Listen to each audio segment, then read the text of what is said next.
देखिए, जब जहाँ तक नेट की बात है, नेट क्वालिफाई करने की बात है, तो नेट जो आप क्वालिफाई करना चाह रहे हैं, तो सबसे पहला जो किसी भी कंपटीशन की तैयारी कर रहे हैं या किसी भी टॉपिक बिजनेस करना चाह रहे हैं, तो टॉपिक होना जरूरी है। सब्जेक्ट मैटर का बहुत बड़ा रोल है आपके लाइफ में। आप क्या सेलेक्ट कर रहे हैं, और सब्जेक्ट मैटर का चयन जो है ना गोल के अकॉर्डिंग होता है। आपको बनना है प्रोफेसर, तो आप हिस्ट्री के बनेंगे कि पॉलिटिकल साइंस के बनेंगे कि ज्योग्राफी के बनेंगे कि फिजिक्स के बनेंगे कि केमिस्ट्री के बनेंगे। बात ये नहीं है कि एक चीज है कि एक आदमी जीत पे आ रहा हुआ है कि फिजिक्स का ही बनना है, और एक आदमी जीत पे आ रहा है कि केमिस्ट्री का ही बनना है, एक आदमी जीत पे आ रहा है कि हिस्ट्री का ही बनना है। हमें क्यों और कैसे किसी सब्जेक्ट का चयन करना चाहिए, ये बात सही है कि आपका इंटरेस्ट फिजिक्स में है तो फिजिक्स से कीजिए, आपका इंटरेस्ट बॉटनी में है तो बॉटनी से कीजिए, मैथ में है तो मैथ में कीजिए, जूलॉजी में है तो जूलॉजी में कीजिए। लेकिन मेरा ये मानना है कि एक बंदा का इंटरेस्ट प्रोफेसर बनने में है, तो अब उसके लिए सबसे आसान रास्ता क्या होगा? फिजिक्स ले, वो फिजिक्स का भी बंदा है, बीएससी किया है, या हिस्ट्री से ले ले, तो ये उदाहरण बहुत सारे अवेलेबल है। बहुत सारे लोग ऐसे हैं जो बीएससी करके सोशियोलॉजी से एमए किए और नेट क्वालिफाई कर लिए। बहुत सारे ऐसे लोग हैं जो बीएससी करके एमएससी करके फिजिक्स से करते हैं नेट, जितने भी प्रोफेसर हैं। हिस्ट्री चाहे जो भी सब्जेक्ट है उससे आपको नेट क्वालिफाई करना है। अब सवाल ये पैदा होता है कि किसी एक सब्जेक्ट को चयन करने में क्या नेट के क्वालिफाई करने में कुछ वेरिएशन आ जाता है, तो दिक्कत आती है। देखिए, हर सब्जेक्ट के कंटेंट का अवेलेबिलिटी इक्वल नहीं होता है। हर सब्जेक्ट का टीचर उसी कंडीशन में उसी तरह से अवेलेबल नहीं होता है। हो सकता है किसी सब्जेक्ट का टीचर दिल्ली में है, किसी सब्जेक्ट का टीचर पटना में है। मान लीजिए कि आप फिजिक्स ले रहे हैं, तो आप फिजिक्स ले रहे, जो साइंस सब्जेक्ट है उसमें आमतौर पे स्टूडेंट को खुद से नहीं हो पाता है, ठीक है। वो सारी बातें हैं कि यूट्यूब का जमाना है, उस पर भी हम बात कर लेंगे। लेकिन सबसे ज्यादा सेटिस्फैक्शन इंसान को मिलता है कि एटलीस्ट टीचर से आप मिले, वीकली ही सही।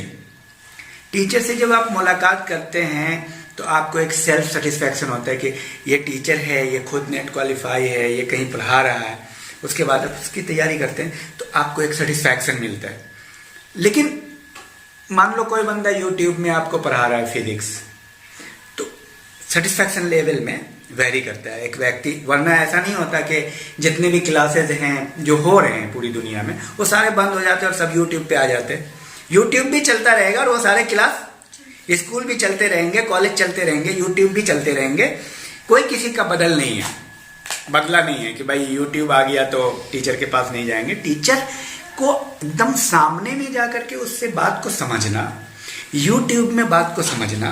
मजबूरी एक अलग चीज है कि एकदम आदमी एकदम रूरल एरियाज में रहता है, साधन नहीं है जाने का, पैसा नहीं है, बहुत सारी चीजें, तब तो वेल एंड गुड, आईएएस कर रहे हैं लोग। तो अब सवाल यह कि किन किन बातों पे निर्भर करता है कि कोई सब्जेक्ट का सिलेक्शन करे। और क्या किसी सब्जेक्ट में कोई आपका दोस्त नेट क्वालिफाई कर लेगा और किसी सब्जेक्ट में आप रह जाएंगे, किन वजहों से, वो क्या कारण है? तो सबसे पहली बात यह है कि उस सब्जेक्ट में कंटेंट अवेलेबल है कि नहीं मार्केट में। भाई आपने तो ले लिया मैथमेटिक्स, लेकिन पढ़ेंगे कहां से? कंटेंट तो चाहिए, मटेरियल कहां है? अब मटेरियल जो अवेलेबल है वो ऑथेंटिक है कि नहीं? ऑथेंटिसिटी की भी माप होनी चाहिए ना, मेजरमेंट, कि जो मटेरियल तुम्हारे दुकानों में आ रहे हैं, सपोज के कोई भी राजधानी है, देहरादून है, लखनऊ है, जयपुर है, कोई भी राजधानी में आप रह रहे हो, उस राजधानी में अवेलेबल है या दिल्ली में अवेलेबल है या मुंबई में अवेलेबल है? वो टीचर कहाँ है जो बहुत बड़ा एक्सपर्ट है फिजिक्स का? वो कैसे उससे पढ़ोगे? या वो नेट क्वालिफाइड टीचर है, कोई है जो आपको गाइड कर पाएगा? बुक है, उन किताब की दुकानों में बुक की ऑथेंटिसिटी, तो सबसे पहली वेरिएशन होनी चाहिए, 10 तरह की किताबें होनी चाहिए, कंटेंट होना चाहिए, मटेरियल होना चाहिए, नोट्स होना चाहिए, गाइड होना चाहिए। गाइड में भी उसी तरह बुक की तरह कंपैरिजन होना चाहिए आपका। अब एक ही किताब हो, एक ही टीचर हो, तब तो वो अच्छा ही लगेगा कि नहीं?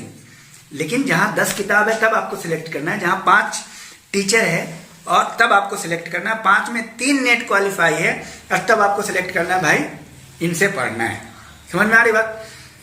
साइंस में ये एक परेशानी आ जाती है कि आप को टीचर आसानी से अवेलेबल नहीं हो पाते हैं, फिजिक्स में, केमिस्ट्री में, बॉटनी में, जूलॉजी में, मैथमेटिक्स में, या जो लोग भी हैं वो एमएससी पीएचडी हैं, नेट क्वालिफाई नहीं है। आज के दौर में नेट पीएचडी जरूरी है, नेट क्वालिफाई करना, जेआरएफ जरूरी है, नेट। तो आमतौर पे आपका ये सवाल हो सकता है कि जो भी प्रोफेसर है अवेलेबल, ज़्यादातर लोग नेट नहीं क्वालिफाई हैं, पीएचडी हैं जो पुराने हैं, ठीक है। तो आपको तो नेट क्वालिफाई करना है, तो भाई वो कैसे गाइड करेंगे? वो करते ही नहीं है, वो खुद ही बोलते हैं। और आमतौर पे साइंस के टीचर, आमतौर पे मैं बोल रहा हूँ, I am not talking about exceptions, with some exceptions, आमतौर पे साइंस के टीचर या आमतौर पे सोशल साइंस के टीचर नेट के लिए गाइड नहीं करते हैं। जितने टीचर हैं उनमें 5% लोग गाइड करते हैं, क्योंकि वो खुद कंटेम्प्रेरी नहीं होते। उसके लिए कंटेम्प्रेरी होना जरूरी है, टच में होना जरूरी है उस सब्जेक्ट के नेट पेपर से, सिलेबस से, सारी चीज से, जो कि बहुत ज्यादा स्टैंडर्ड होता है, ब्रांडिंग है उसकी नेट की। हर 6 महीना, 2 साल, 1 साल में सिलेबस चेंज होता है। टीचर को तो जरूरत नहीं है इसकी, वो तो अपना एक ट्रेडिशनली उसको एक चैप्टर मिला हुआ है फिजिक्स का, केमिस्ट्री का, अपना पढ़ा रहा है, ठीक है, और वो तो अपने यूनिवर्सिटी सिलेबस में लगा है। तो इन सब चीजों पर, और जहां तक बात है सोशल साइंस की, हिस्ट्री की, सोशियोलॉजी की, पॉलिटिकल साइंस की, ज्योग्राफी की, इकोनॉमिक, मटेरियल अवेलेबल है, टीचर्स भी मोर और लेस अवेलेबल है, उसके कंपैरिजन में टीचर अवेलेबल है। तो यहां पे क्या होता है कि आसानी से बच्चे हिस्ट्री में, पॉलिटी में, सोशियोलॉजी में, ज्योग्राफी में, इकोनॉमिक्स में नेट क्वालिफाई कर जाते हैं। अब सवाल ये पैदा होता है कि मान लीजिए जो लोग फिजिक्स, केमिस्ट्री, बॉटनी, जूलॉजी का बहुत बेहतरीन है स्कोप, अगर आप फिजिक्स से नेट क्वालिफाई करते हैं तो जाहिर सी बात है वहां पे नेट कम है, समझिए इस चीज को। सोशियोलॉजी में नेट ज्यादा है, हिस्ट्री में नेट ज्यादा है, तो डिमांड उसकी ज्यादा होगी जो कम होंगे, पहले तो उनकी पूर्ति होगी। इतने कॉलेज हैं, हर कॉलेज में साइंस की पढ़ाई हो रही है करीब करीब, और हर कॉलेज में सोशल साइंस की हो रही है, लेकिन साइंस से नेट कम हो रहा है। तो साइंस से अगर नेट आप करेंगे तो आपकी डिमांड ज्यादा होगी, आपकी नौकरी आसानी से मिलेगी।